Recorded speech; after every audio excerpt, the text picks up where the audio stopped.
I remember it like it was yesterday. A friend at work announced that he wanted to get a group together to go skydiving. Only two coworkers said that they would like to try. One of them was me.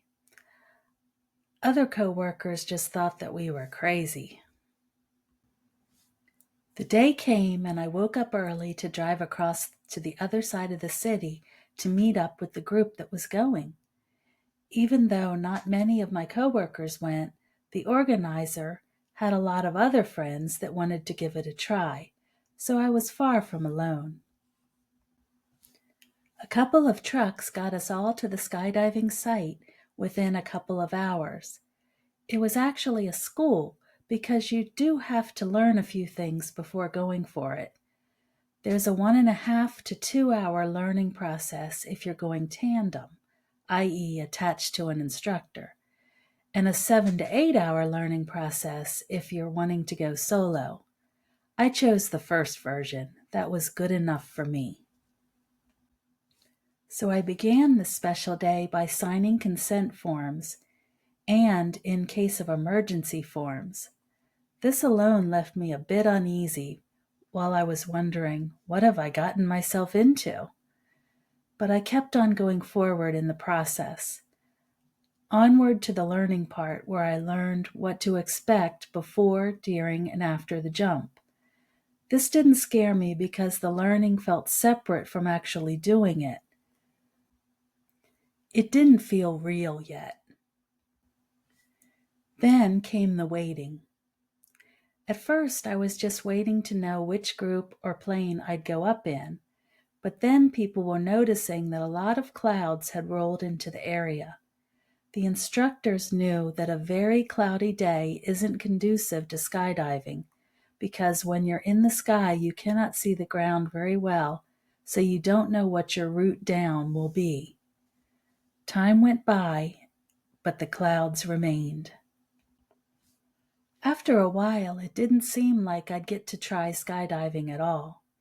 Maybe I was a bit comforted by the possibility of not being able to go. But I'm not sure because the reality of jumping still hadn't set in. I just waited to find out. Eventually, the sky brightened and turned into a partly cloudy day instead of a fully cloudy day. Through the PA system, it was announced that some people would indeed get to skydive today. However, there were a lot of people waiting, and there might not be enough time for everyone to go. They announced the first plane to go up, along with the names of the first group of people. This was an all-tandem group, so there were about 15 students called, which meant about 30 people in the airplane. And guess what? My name was called. I was kind of hoping that my name would be called in the second or third group, so I'd have time to prepare myself some more mentally. Instead, I dutifully got up and went to where the first batch of students was to meet.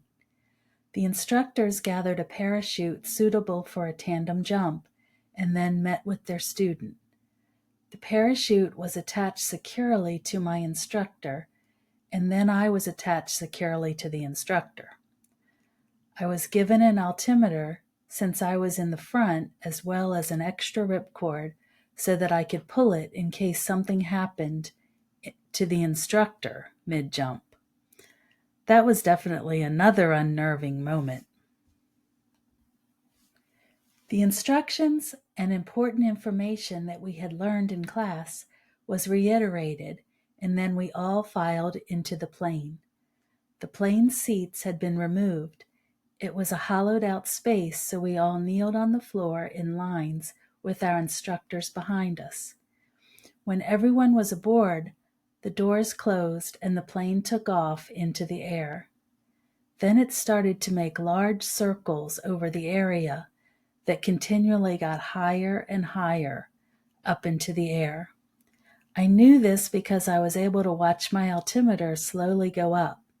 5,000 feet, 7,000 feet, 9,000 feet, 11,000 feet, and then finally to 13,000 feet. That's a little over 2 miles up.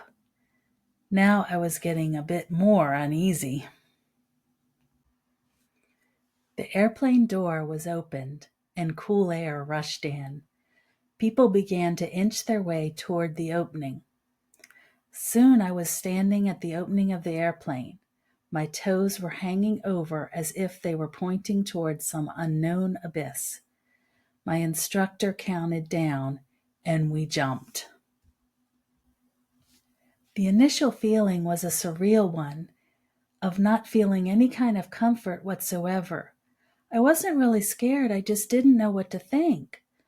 All that I could do was feel the sensation of soaring through the air. I quickly went into skydiving position, arms bent and back and knees bent.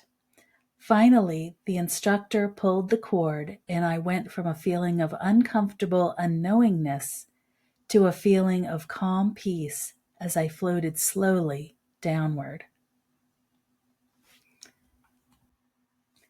During this unbelievable experience, I learned a few things. Number one, don't analyze too much. If I would have thought too much beforehand, I probably would have talked myself right out of even trying. I do need to think soberly and pray about my decisions in life. That's wisdom. But overanalyzing to the point of paralysis isn't helpful. Number two, there may be some waiting time in between learning how to do something and actually doing it. I may feel that I'm ready to go forward, but God knows more about the conditions all around me. Sometimes it's just too cloudy to go forward.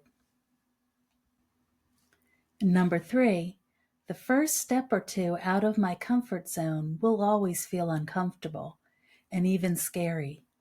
But if I continue to go forward, I'll realize that God is holding me securely as I move along my journey of life. Don't be afraid to jump out of your comfort zone every once in a while. You just might have an adventure of a lifetime. Those who trust in the Lord will find new strength. They will soar high on wings like eagles. They will run and not grow weary. They will walk and not faint. See Isaiah 40:31. Like, subscribe, and comment for more encouraging videos.